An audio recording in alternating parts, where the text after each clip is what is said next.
श्री राम कथा अरण्य कांड में पंचवटी में आश्रम एक कथा सुनते हैं। पंचवटी की ओर जाते समय मार्ग में राम, सीता, लक्ष्मण की दूसरी एक विशालकाय गरुड़ पर पड़ी। लक्ष्मण ने विषय कोई राक्षस समझा और उसका परिचय पाने के उद्देश्य से उससे पूछा, तुम कौन हो? इस प्रश्न के उत्तर में उसने मधुर वाणी में कहा, तात, मैं आपके पिता का मित्र हूँ। मैं गरुड़ जाति के यशस्वी व्यक्ति वरुण का पुत्र हूँ और मेरा नाम जटायु है। कृपा करके आप मुझे अपने साथ रहने की अनुमति दें ताकि आपके साथ रहकर मैं सेवक की भांति आपकी सेवा कर सकूं। इस प्रकार से अनुमति प्राप्त कर वह राम और लक्ष्मण के साथ चलने लगा। पंचवटी पहुंचने पर राम ने लक्ष्मण से कहा, सौम्य, महर्षि अगस्त्य ने हमें जिस स्थान का परिचय दिया था वह हम पहुंच चुके हैं। यही पंचवटी प्रदेश है। सामने गोदावरी नदी भी प्रवाहित हो रही है। अतः तुम किसी जलाशय के निकट रमणीय दृश्य वाले योग्य स्थान का चयन करके उस पर आश्रम बनाने की तैयारी करो। लक्ष्मण ने आश्रम बनाने के लिए गोदावरी के तट पर एक स्थान का चयन किया जहाँ पर पुष्प से लदे वृक्ष अत्यंत मनोहर प्रतीत हो रहे थे।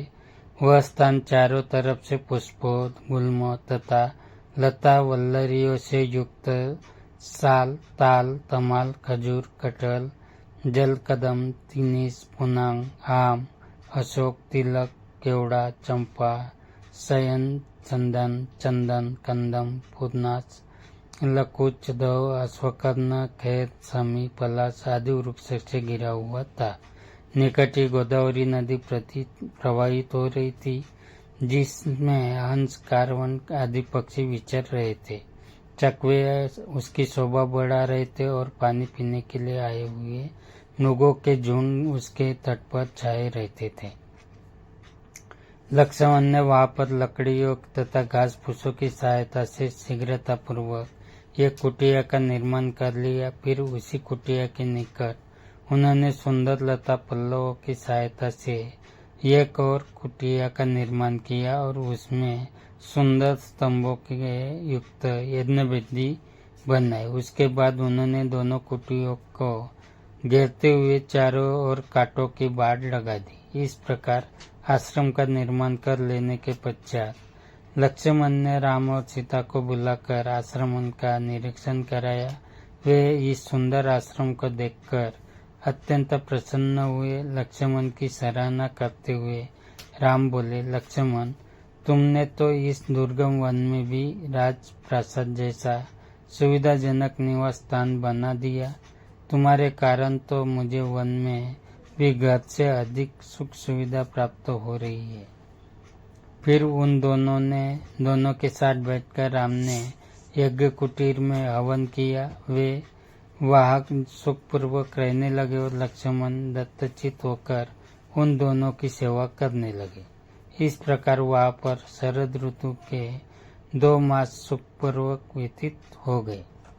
अब हेमंत ऋतु का आगमन हो चुका था। एक दिन प्रातः बेला में राम सीता के साथ गोदावरी में स्नान करने के लिए जा रहे थे। लक्ष्मण उनके पीछे पीछे घड़ा उठाए चल रहे थे। सरिता के तट पर पहुंचने पर लक्ष्मण को ध्यान आया कि हेमंत ऋतु रामचंद्र जी की सबसे प्रिय ऋतु रही है। वे तट पर घड़े को रखकर बोले, भैया, यह वही हेमंत काल है जो आपको सर्वाधिक प्रिय रही है। आप इस ऋतु को वर्षा का आभूषण कहा करते थे। अब शीत अपने चरम अवस्था में पहुंच चुकी है। सूर्य की किरणों का स्पर्श प्रिय लगने लगा है। पृथ्वी अन्नपूर्णा बन गई है। गोरस की नदियां बहने लगी है। राजा महाराजा अपनी अपनी चतुरंगिनी सेना लेकर शत्रुओं को पराजित करने के लिए निकल पड़े हैं। सूर्य के दक्षिणायन हो जाने के कारण उत्तर दिशा की शोभा समाप्त हो गई है। अग्नि की उष्मा प्रिय लगने लगा है। रात्रियां हिम जैसी शीतल हो रही है। जौ और गेहूं से भरे खेतों में ओस के बिंदु मोतियों की भांति चमक रही है। ओस के जल से भीगी हुई रेत पैरों को घायल कर रही है। उधर भैया भरत अयोध्या में रहते हुए भी वनवासी का जीवन व्यतीत करते हुए शीतल भूमि पर शयन करते होंगे। वे भी सब प्रकार के ऐश्वर्य को त्याग कर आपकी भांति त्याग एवं कष्ट का जीवन व्यतीत कर रहे होंगे। हे तात, विद्वज्जन कहते हैं कि मनुष्य का स्वभाव उसकी माता के अनुकूल होता है, पिता के नहीं। किंतु भरत ने इस कथन को मिथ्या सिद्ध कर दिया है। उनका स्वभाव अपनी माता के कुछ स्वभाव जैसा कदापि नहीं है। हमारे और संपूर्ण देश के दुख का कारण वास्तव में उनकी माता का क्रूर स्वभाव ही है। लक्ष्मण के कैकेयी के लिए निंदा भरे अंतिम वाक्यों को सुनकर राम बोले, लक्ष्मण, इस प्रकार तुम्हें माता कैकेयी की निंदा नहीं करना चाहिए। वनवास में हमने तापस धर्म ग्रहण किया और तपस्वी के लिए किसी की निंदा करना या सुनना दोनों ही पाप है। कैकेयी जैसी भरत की माता है वैसी ही हमारी भी माता है। हमें भरत के द्वारा चित्रकूट में आकर कहे हुए विनम्र मधुर और स्नेहयुक्त वचनों को स्मरण करना चाहिए। मैं तो हम चारों भाइयों को पुनः प्रेम पूर्वक मिलन वाले दिन की व्यग्रता से प्रतीक्षा कर रहा हूँ। इस प्रकार भरत के वियोग में व्याकुल राम, सीता और लक्ष्मण के साथ गोदावरी के शीतल जल में स्नान करके अपने आश्रम